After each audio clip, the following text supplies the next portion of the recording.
The Gospel of Mark, chapter 8. In those days, the multitude being very great, and having nothing to eat, Jesus called his disciples to him, and said to them, I have compassion on the multitude, because they have now continued with me 3 days, and have nothing to eat. And if I send them away hungry to their own houses, they will faint on the way, for some of them have come from afar.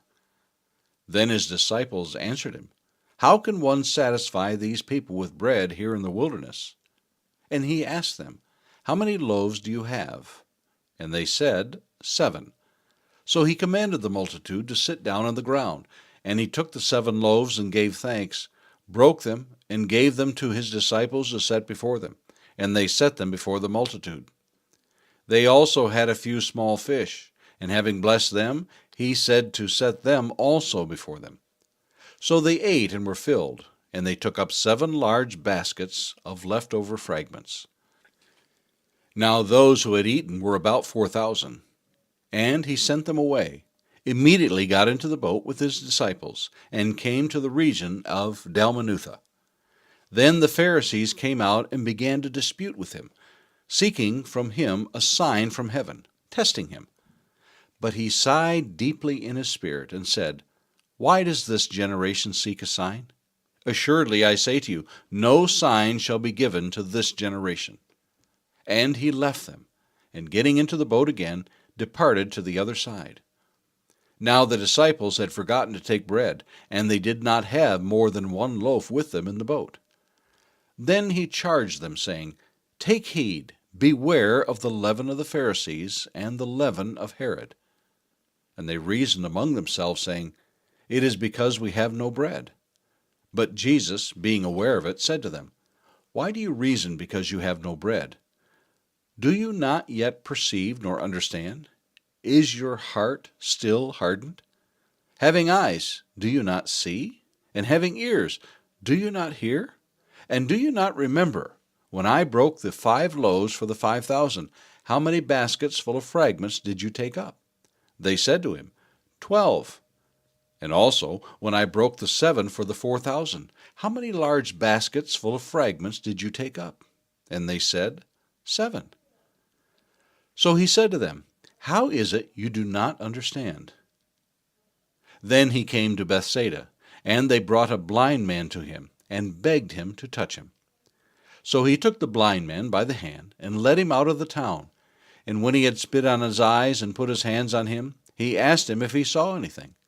And he looked up and said, I see men like trees walking. Then he put his hands on his eyes again, and made him look up. And he was restored and saw everything clearly. Then he sent him away to his house, saying, Neither go into the town, nor tell anyone in town. Now Jesus and his disciples went out to the towns of Caesarea Philippi, and on the road he asked his disciples, saying to them, Who do men say that I am? So they answered, John the Baptist, but some say Elijah, and others one of the prophets. And he said to them, But who do you say that I am? Peter answered and said to him, You are the Christ. Then he strictly warned them that they should tell no one about him. And he began to teach them that the Son of Man must suffer many things, and be rejected by the elders and the chief priests and scribes, and be killed, and after 3 days rise again. He spoke this word openly. Then Peter took him aside and began to rebuke him. But when he had turned around and looked at his disciples, he rebuked Peter, saying, Get behind me, Satan, for you are not mindful of the things of God, but the things of men. When he had called the people to himself, with his disciples also, he said to them, Whoever desires to come after me, let him deny himself, and take up his cross and follow me. For whoever desires to save his life will lose it, but whoever loses his life for my sake and the gospel's will save it. For what will it profit a man if he gains the whole world and loses his own soul? Or what will a man give in exchange for his soul? For whoever is ashamed of me and my words in this adulterous and sinful generation, of him the Son of Man also will be ashamed when he comes in the glory of his Father with the holy angels. The Gospel of Mark, chapter 9. And he said to them, Assuredly I say to you that there are some standing here who will not taste death till they see the kingdom of God present with power.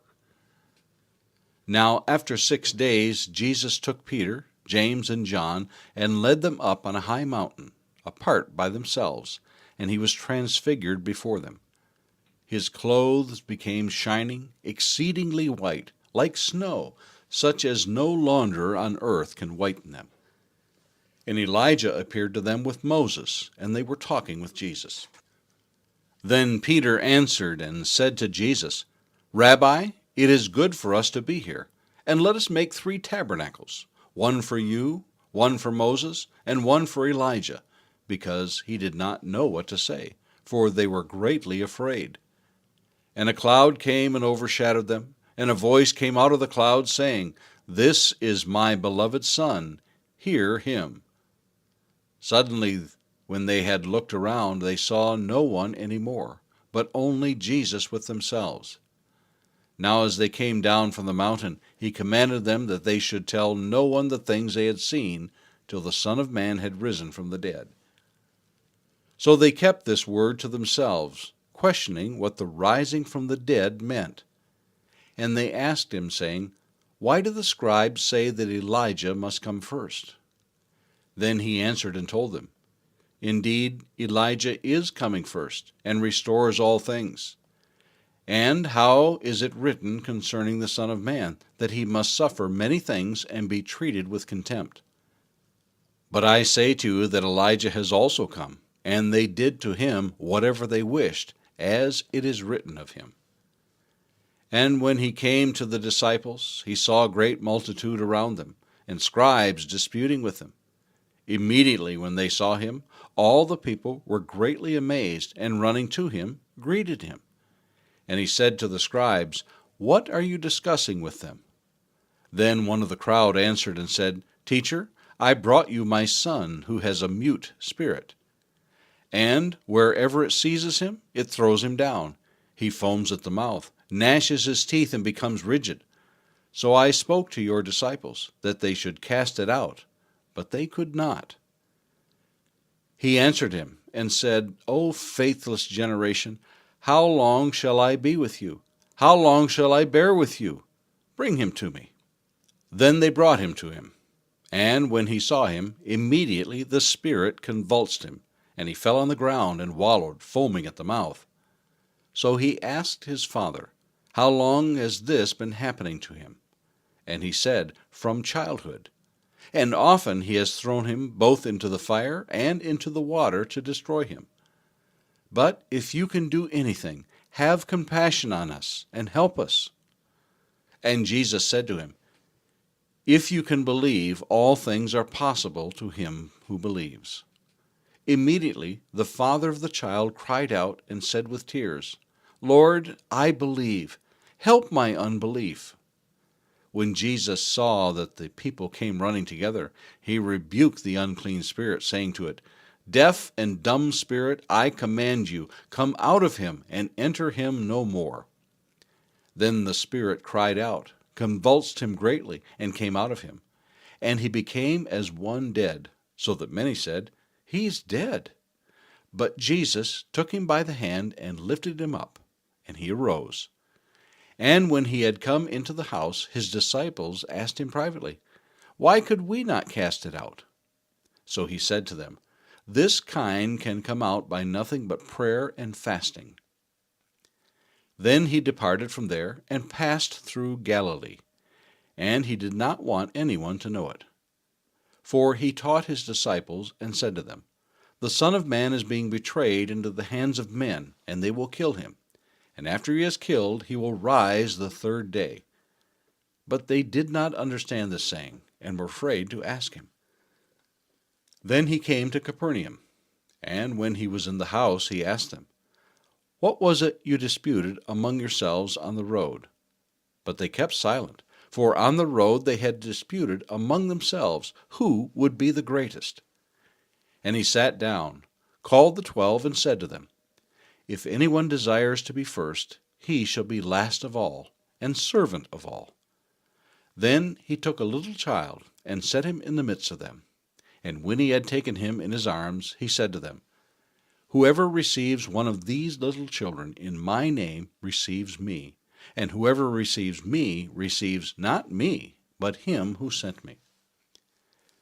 Now John answered him, saying, Teacher, we saw someone who does not follow us, casting out demons in your name, and we forbade him because he does not follow us. But Jesus said, Do not forbid him, for no one who works a miracle in my name can soon afterward speak evil of me. For he who is not against us is on our side. For whoever gives you a cup of water to drink in my name, because you belong to Christ, assuredly I say to you, he will by no means lose his reward.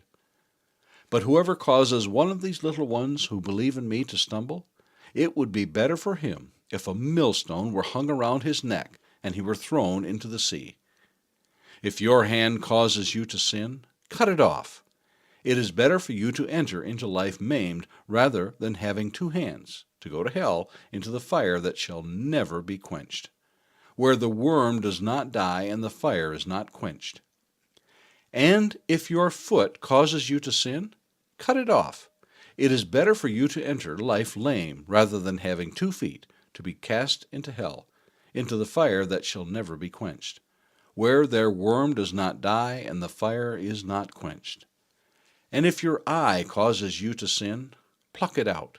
It is better for you to enter the kingdom of God with 1 eye, rather than having 2 eyes, to be cast into hell fire, where their worm does not die and the fire is not quenched. For everyone will be seasoned with fire, and every sacrifice will be seasoned with salt. Salt is good, but if the salt loses its flavor, how will you season it? Have salt in yourselves, and have peace with one another.